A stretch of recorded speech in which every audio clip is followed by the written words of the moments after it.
I'm Matt Lewis, the game technology producer for the new CW show, Capture. Today, we're going to go behind the scenes and look at the innovative gameplay technology that we designed for this season of Capture. Capture is a new type of competition show where contestants use video game technology to find and capture each other in the real world. The playing field is a wilderness environment full of high-tech traps, power-ups, and even an electronic fence to keep players in the game. But what you don't see on TV is the incredible behind-the-scenes technology that makes this gameplay possible, and the team of crafty engineers fighting to turn this remote wilderness into a high-tech playing field. The technology you see in the show wasn't fake for TV. It was all real, and it was an engineering challenge to put it all together. Capture was produced in the middle of a forest, which means there was no electricity, no internet, and no cell phone coverage. This meant we had three major problems to solve. First, we had to create the technology that the players would wear to play the game.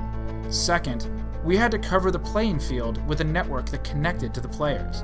And third, we had to write video game software that used real people instead of computerized players.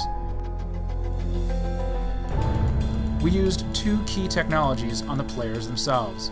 The primary technology was a customized Android device worn on the player's forearm.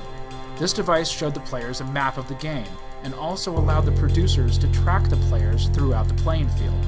The map you see when you're watching Capture on TV is virtually identical to the map the producers saw in the control room when the game was happening in real life. We could also send messages to the players on their devices, or control other elements of their gameplay, such as giving them a reward, or even infecting them with a digital virus that they could pass on to other players. Our vests just start going off like the 4th of July. The second piece of technology was a small box of custom electronics, built using open source technology, a device called a Yo-Yo Mint. These electronics allowed us to monitor and control one of the most important parts of the game, when a player is captured. The electronic talon would magnetically attach to the player's vest.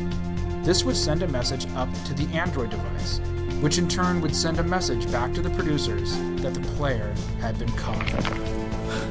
Yes! You boys are fast! In order for the player technology to work at all, it needed to talk to a wireless network of some kind. This meant we had to design and create a network in the middle of the forest that covered a huge gameplay area. Normal Wi-Fi wasn't an option. We would have needed hundreds of antennas, and of course we had no electricity. Instead, we would need to build our own cell phone network, and we'd need solar power to make it happen. We scouted the area and found several key locations we could place our own cell phone towers. We attached special directional cell phone antennas to scissor lifts, then raised them up above the tree line. We powered them with solar power units and small gas generators that had to be refilled every day. With all of the towers on, we were able to cover almost our entire playing field. We used heat map technology to identify gaps in the coverage, then plugged the holes with Wi-Fi antennas strapped directly to trees. To connect all of this equipment together, we got some help from the camera department. The camera guys had run miles of fiber optic cable to a couple of key points in the forest. We connected our equipment into their spare fiber and used it to create a network. For areas without fiber optics, we used high-powered directional Wi-Fi antennas.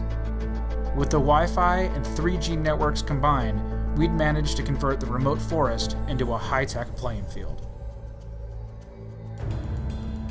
There were three unique pieces of software required to run Capture: the player's software on the Android device, the firmware on the Yo-Yo Mint, and the heart of everything, the Capture game software itself.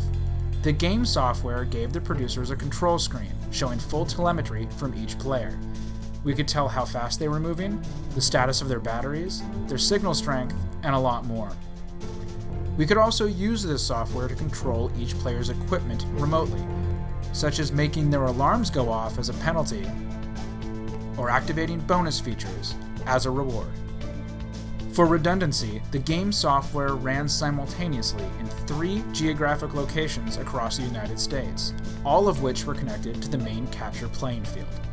In the event that any one location would fail, or if there was a connectivity issue on the internet, a server in another location would take over seamlessly. This allowed the game to continue uninterrupted. Ultimately, Capture was a team effort, with over 100 people working together across various departments to create an amazing high-tech, real-life competition. Altogether, these technologies created the game of Capture. You can see all of this technology in action on the show, or check out cwtv.com/capture.